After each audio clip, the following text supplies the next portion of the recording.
Chapter 12. Our lives in Tring had deepened our affection for the town, our home. It was now spring 1969, and the 7-a-side and even 15-a-side junior rugby was progressing, and Patrick, almost 7 years old, had started playing. Nigel had a good acceleration, quick leg movement enabling him to change direction at speed, and he was also out to show that his dad knew little about the sport.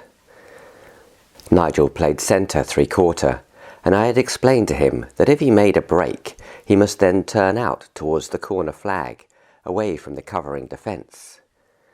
In our next match, he made an important break, turned back inside, of course, and was engulfed by the covering defence. Patrick did not have Nigel's obvious speed, but he was a thoughtful player who listened, and set about putting into practice what he heard. He was also a courageous tackler. Of course, rugby was not always left out on the playing field by our sons. It was brought home. Walking back up the front garden path, Nigel was in a bad mood. The rugby had not gone well that day. Swinging his boots furiously by their laces, he let them go as they were swinging forward. The front door of our house was made of glass, and the bottom section now had a hole in it. On another occasion, I came into the house to find Jane sitting on the sofa looking mournfully through the back windows.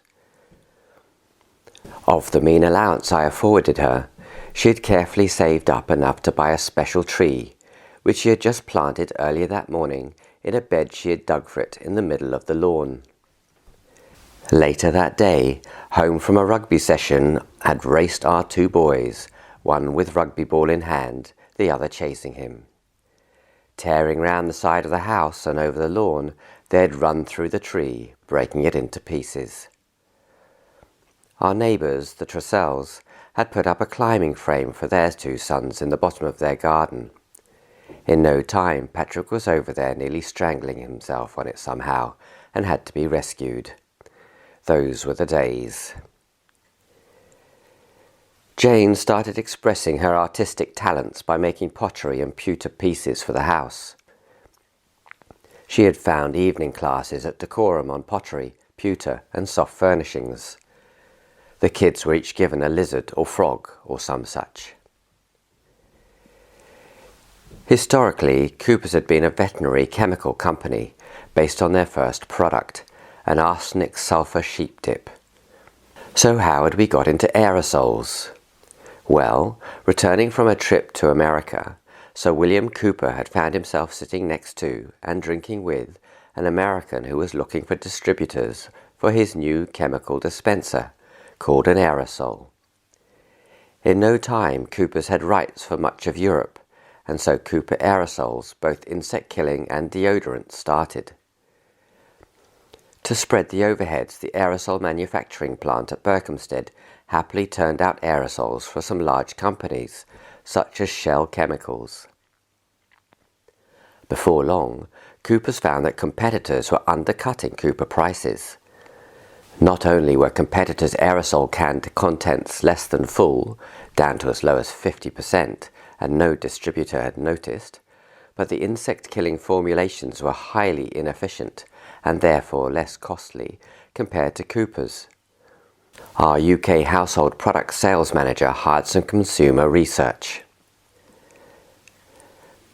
The CTB was very proud of its formulation know-how, often based on Kenya pyrethrum extract, the safest known insecticide to man at that time. The Berkhamsted laboratories contained knock-down chambers into which counted numbers of flying insects were released and sprayed with metered sprays. The kills were then timed and counted. CTB approved, therefore, the sales slogan, "A puff's enough," and it was with some consternation they read the market report. It appeared that the average British housewife was not much interested in "a puff's enough." She did not want the flies to drop dead immediately. She much preferred to chase them around the room with the aerosol until they dropped, almost from drowning as much as insecticidal effect. It was rumoured CTB staff had resigned in protest, stating that there was obviously now no need for their technical skills.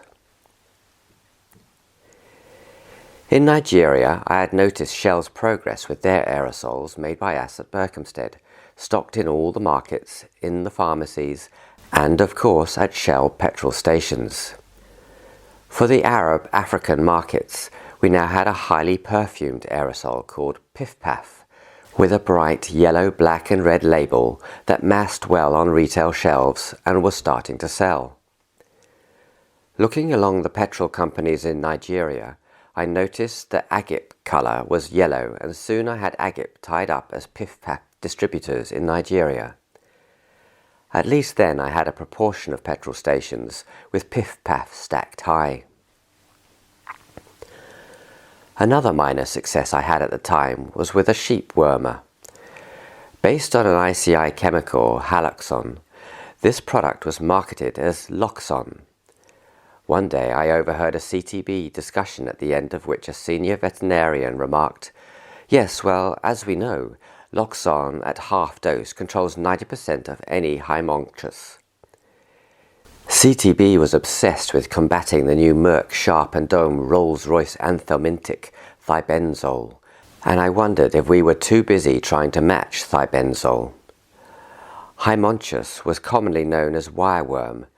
I researched and found there were significant areas of the farming world where Hymonchus was by far the main worm of importance. In no time, Keith Matthews was offering those markets Loxon 2, containing half the amount of Loxon's haloxon, giving effectively the same amount of Hymonchus control, pleasing the farmers and vets, and substantially undercutting thibenzole's prices. Changes were again afoot in BW's management of Coopers. AAG brought in a public relations officer, Basil Saunders, who was to report only to him, AAG. Basil Saunders was a real goer, highly enthusiastic, a heroic drinker, usual in public relations, and in no time he was moving around to see what he could do. His reception was lukewarm in some areas, so I was pleased to give him my full attention and open up the department to him. Basil was liaising with PR consultants who had been asked by Wellcome to go through BW and CMR company images. Eventually they came out with a mammoth report, which I found interesting to read. It went right down to recommendations for the colouring and printing on company transport everywhere in the world. In fact, for almost every contact outside, we had now a recommendation for how to present ourselves at our best. My staff were delighted to follow the recommendations. Smith's Industries near Heathrow manufactured the Cooper-Matic for us, and recently they were having some minor problems. Our Australian company wrote, "To hell with it." They would have the Cooper-Matic made in Australia or somewhere else. I'd never prepared a letter so carefully. I had to ask the Aussies to hold off on the action they were planning. We would get the matters right, quickly. Soon after this, the Australian MD came over to see AAG, and a large drink session was held at Wellcome HQ in Euston Road to entertain him and other visitors. I was invited, and amongst all these people find myself up against the Australian MD, whom I had never met. AAG was closely chaperoning his guest, and so I was in front of the two of them. "Andy, I want you to know that this guy Osborne has just sent us the first really useful communication we've ever had from you lot." He roared with laughter and gave AAG a backhander in his midriff. AAG smiled feebly and said he was glad to hear it, and took the Aussie MD off to meet other people. Obviously the MD had appreciated my comments about the Cooper-Matic. Whether the back slap in the belly of AAG did me any good, I doubt, but there you go.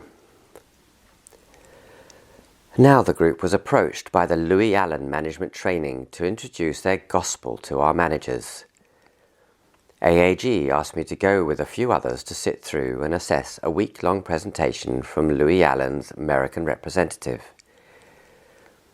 This American had an impressive working background and knew how to present their gospel. The main principle was that an executive progressed up his or her speciality until, as manager, he was accountable not only for his speciality, but also those of the other executives now reporting to him. He left behind his speciality work and now had management work to do. Management work consisted of planning, agreeing the plans the team will be judged on; leading, setting the example, delegating, being finally accountable; organising, who in the team will do what; controlling, the facilities allocated and how the jobs are done. Annually, the manager would make written assessments of his subordinates and agree their personal improvement plans for the next year. At the end of the day, the manager is accountable. Accountability cannot be delegated, he said. If he is not PLOCing, planning, leading, organising, controlling, he is not managing. The lecturer had an engaging style interspersed with excellent jokes. One remark he made has stayed with me. If a job cannot be motivated, then it must be automated, he said. I quoted this to my American brother Richard on his next visit to the UK, and he laughed and confirmed he had been amazed to see how many men were still sweeping roads in the UK, with brooms and shovels. At the end of the week, I reported to AAG that it would be expensive to have the gospel permeate the Cooper Group, but I certainly would not want to compete against any other company that was living it. A few weeks later, it was decided to introduce the Louis Allen Management Gospel.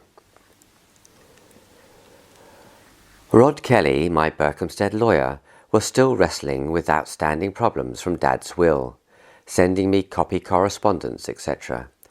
Will I ever get to the end of this, I wondered. Jane and I had been reared and educated in religious Church of England families and boarding schools. In fact, it was about this time that Nigel and Patrick started to protest that wherever we went, Jane insisted we stop and look inside any attractive church. I was starting to query Christianity myself. The term power base was starting to run around in my head. Increasingly, it seemed to me that people used their own power bases to seek more power, whether physical, spiritual, or emotional.